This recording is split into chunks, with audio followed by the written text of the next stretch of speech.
Good, happy Thursday morning, September 19, 2019.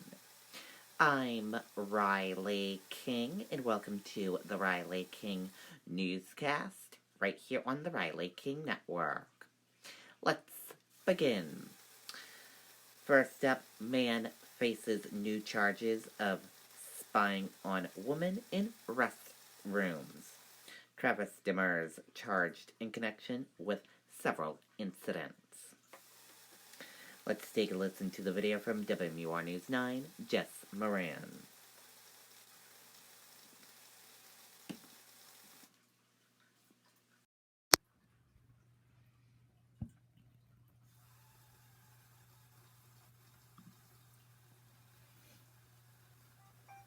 Ew! This water smells. Smelly water is ew. It can be more serious than just the smell. At Capital Clean Water Center, we get the ew out of the water and make it.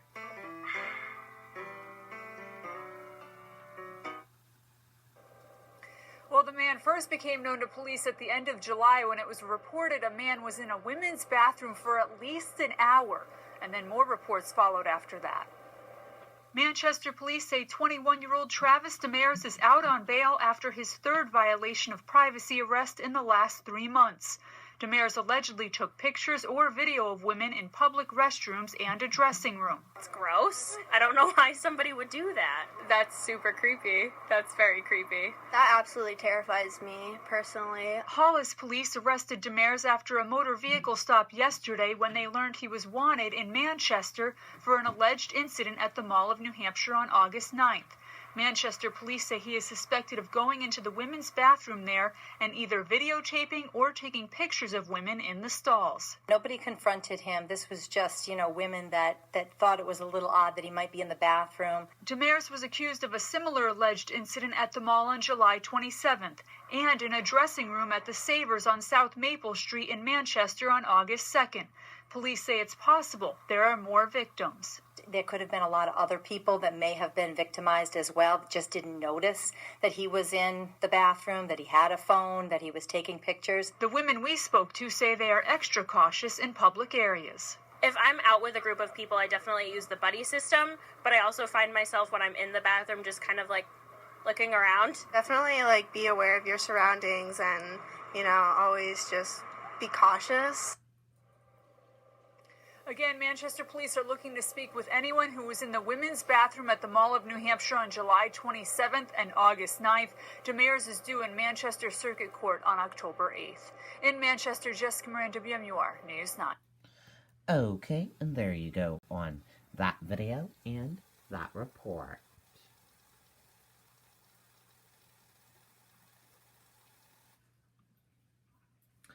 Executive Council rejects Mara nomination to oversee Hillsborough County Attorney's Office. Office will remain under oversight of Attorney General. Let's take a listen to the video from WMUR News 9, Mike Cherry.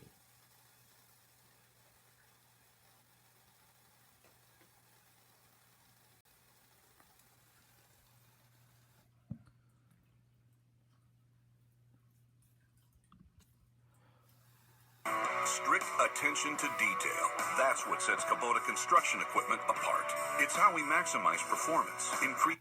Inside a packed Peterborough townhouse, you could hear a pin drop as the Executive Council voted against the nomination of David Mara to help oversee the Hillsborough County Attorney's Office. Opposed. Councilmember Deborah Pignatelli suggested the AG's office was attempting to circumvent the democratic process by installing its own person to oversee a county attorney's office. The AG argued that Hillsborough County Attorney Michael Conlon, elected 9 months ago, has failed to deliver on restoring order to a deficient office. I cannot get another call at 5 o'clock in the morning where I'm told somebody has been beaten to death because of inaction in that office. I can't sleep because of that. He shouldn't be able to sleep. He shouldn't have that job. The AG's office says it will continue to oversee the Hillsborough County Attorney's Office until it has functional leadership in place. Michael Conlon will remain there too. That we are doing what we can with our resources available to apply the appropriate diligence and expertise to every case that comes through our office. He can come to that office every day. He has the ultimate authority over hiring, firing, the budget. But when it comes to prosecution, that rests ultimately with the Attorney General. The Executive Council did vote to approve David Rotman as an Assistant Attorney General. Rotman's role with the AG's office will be to help with training in county attorney offices across the state. Rotman's first assignment will be the Hillsborough County Attorney's Office. Mike Cherry, WMUR News 9. Okay, and there you go on that video and that report.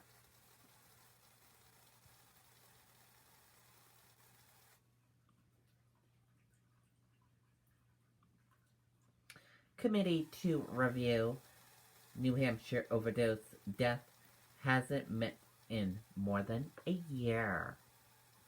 First responders say committee needed to examine trends. Let's take a listen to that video from WMUR News 9, Kristen Carosa.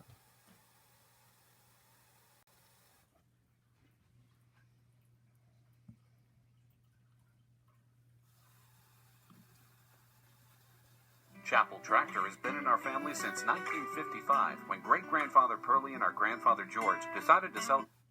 Chris Daywaz of American Medical Response says deadly drug overdoses in Manchester are up 20% since last year. Our mission here as first responders is to save lives, and we want to continue to do everything that we can to make that happen. Daywaz believes the state needs to examine these deaths on a regular basis to help combat the drug crisis. Take a deep dive into the circumstances surrounding each drug death and try to determine what the socioeconomic factors were, how they can prevent it. Back in 2016, then Governor Maggie Hassan issued an executive order to develop a drug overdose fatality committee for the state. But Governor Chris Sununu's office says it was made aware a few months ago the review committee had stopped meeting. Right now, the Attorney General's office is in the process of reestablishing the group, but would not give specifics as to why or when it stopped meeting, although documents reviewed by News 9 only show meeting minutes through part of 2017. Members on the committee we spoke with say they haven't met in roughly a year and a half. It's really an essential feedback loop for us. Anna Thomas is the director of Manchester Public Health and just met with the governor to discuss the need for this group to be up and running. There is a suicide fatality review, there's a child fatality review, and a domestic violence fatality review committee already in place. So precedent has been set, but we really want to see it for this particular epidemic. Then Governor Maggie Hassan, who implemented this group, is also weighing in tonight, saying the substance misuse crisis is still ravaging communities, and it is critical this committee meets on a regular basis. Live in studio, Kristen Carosa, WMUR News 9. Okay, and there you go on that video and that report.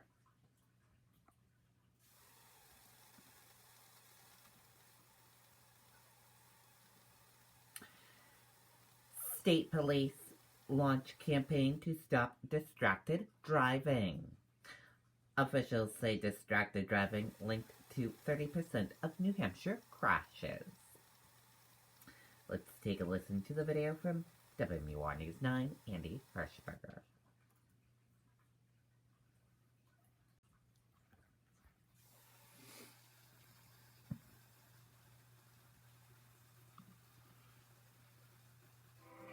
Customers will call in or email in and just tell us that I was at the store, and from the beginning of the sale till the delivery, it was a great experience. And as a business owner, that's what we strive for.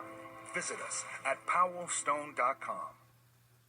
State police say we are entering what is traditionally the most dangerous time on New Hampshire roads, the Columbus Day and Thanksgiving holidays.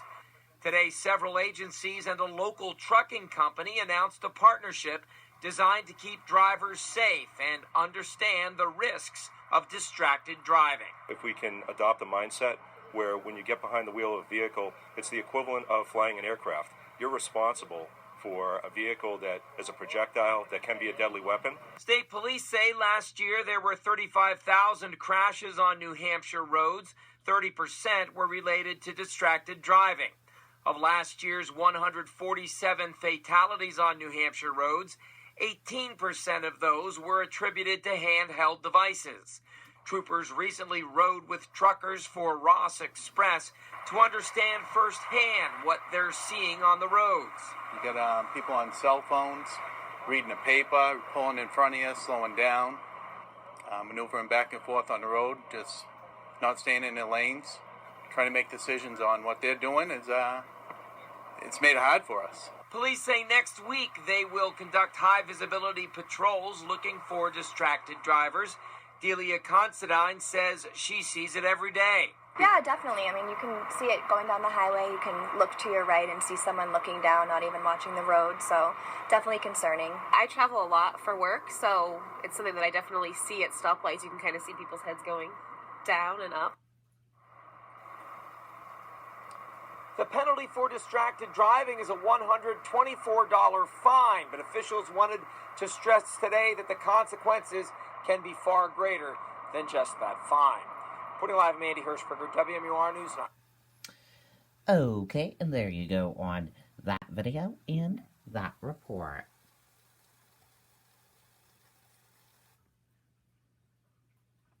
Do not drive distracted, people. New Hampshire member of Team Rubicon returns after 2 weeks deployment to Bahamas. Veteran-led nonprofit deployed to Bahamas after deadly hurricane. Let's take a listen to that video from WMUR News 9, Siobhan Lopez.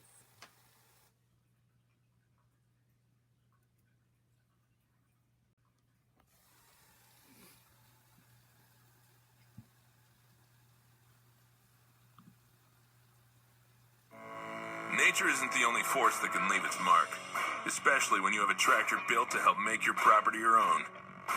It's the worst devastation that I've seen. I've been to quite a few disasters.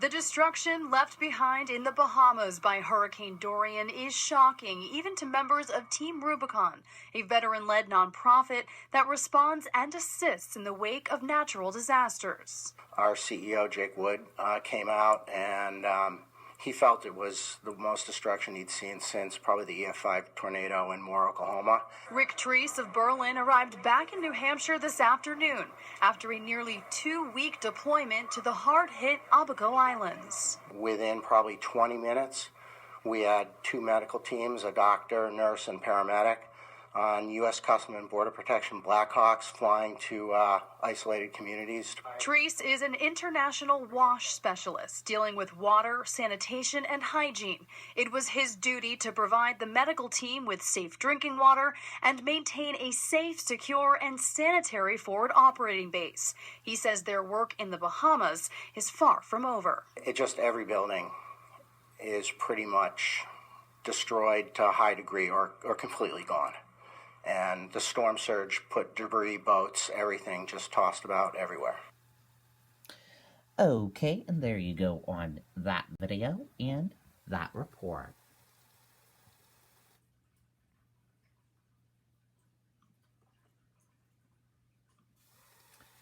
U.S. futures point to slightly lower open after Fed cut rates. Stocks were set open slightly lower Thursday morning.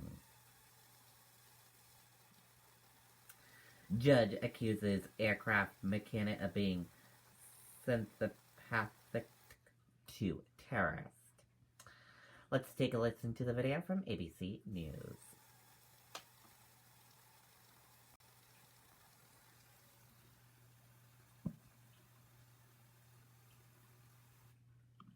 Chilling new reporting here. The maintenance worker accused of trying to sabotage a passenger jet right before takeoff in Miami. And tonight, prosecutors now say that worker had videos of ISIS killings on his phone. The new evidence presented at a hearing just today involving the American Airlines worker at the Miami airport.